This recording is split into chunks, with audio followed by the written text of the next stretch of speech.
Assalamualaikum warahmatullahi ta'ala wabarakatuh. Kisah dan hikmah Nabi nu tambah ilmuna. Diriwayatkeun ti Muhammad bin Ibrahim As-Samarqandi ti nabi-nabi anu teu diangkat Rasul aya anu tambah-tambah dipaparin ilmu ku Allah Ta'ala.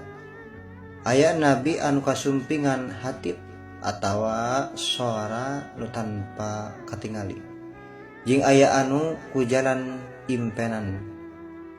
Aya saurang nabi anu ngimpen aya piwarangan ka anjeunna nyaeta hiji isukan naon bae anu pangheulana kapanggih ku anjeun kudu didahar. Kadua ari anu kaduana kudu disumputkeun. Katilu ari nu katiluna kudu ditarima ku anjeun.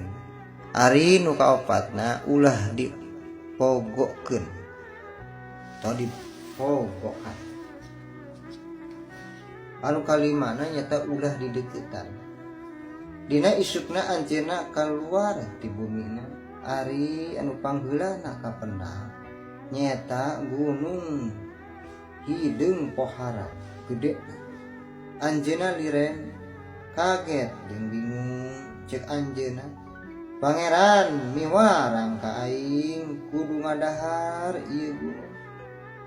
Nah bisa kitu aing ngadahar ieu gunung?" Anjeunna mikir, pangeran moal miwarang kana perkara anu kaula moal kuat. Terus anjeunna nyaketan gunung bade dituang. Ari di deukeutan eta gunung teh ngaleutikan neupi ka jadi sawapeun sakeupeuleun. Terus dituang, rasana amis batan madu. Terus berangkat deui ningali bokor emas. Kaula dipiwarang ngabunikeun ieu bokor. Terus bokor di ruang ditutupan maksudna. Terus anjeunna berangkat deui. Ari dileueuk bokor teh geus aya di luhur taneuh deui. Terus balik deui kubur deui. Terus berangkat deui. Balik deui nepi ka 3 balik jeung 3 kali eta ngubur bokor teh. Ceuk anjeunna keun bae da geus ngalaksanakeun mah. Geus kitu jol datang manuk nyamperkeun ka anjeunna. Nya eta manuk anu diudag-udag ku manuk alap-alap rek dihakan maksudna.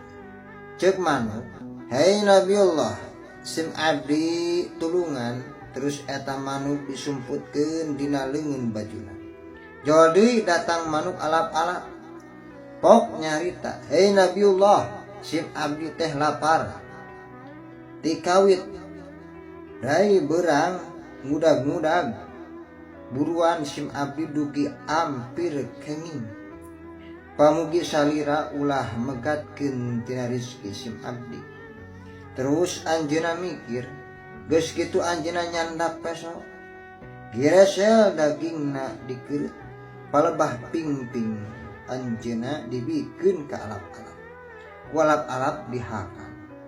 Terus anjeunna berangkat deui bari manuk anu nyumput teh dilepaskeun. Anjeunna mendak bangke anu puhara bauna. Anjeunna mabur ngajauhan bangke. Dina waktu bade kulam anjeunna munajat ka Allah, "Ya Allah, abdi parantos ngalaksanakeun parentah Gusti. Mugi dipaparin terang halna eta perkara." Jawabanana dina impena, "Ari anu kahiji anu ku anjeun didahar eta godop atawa ambak.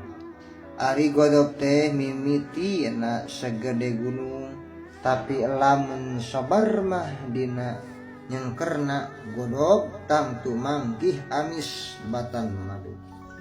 Ari anu kaduana amal soleh, salawasna anu kitu mah katembong bae.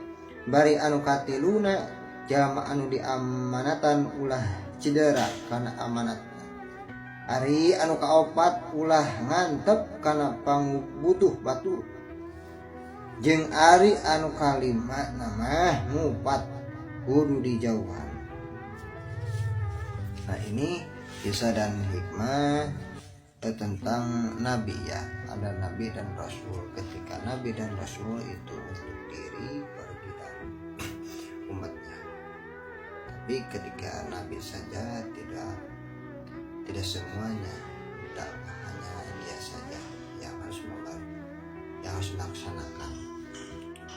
Maka mungkin saudaraku semuanya, kaum muslimin dan muslimat dimanapun berada, mungkin bisa mencerna dan bisa bertafakur apa yang dikisahkan dan bisa mengandung hikmah nyata dan bisa direalisasikan ke dalam kehidupan kita sehari-hari.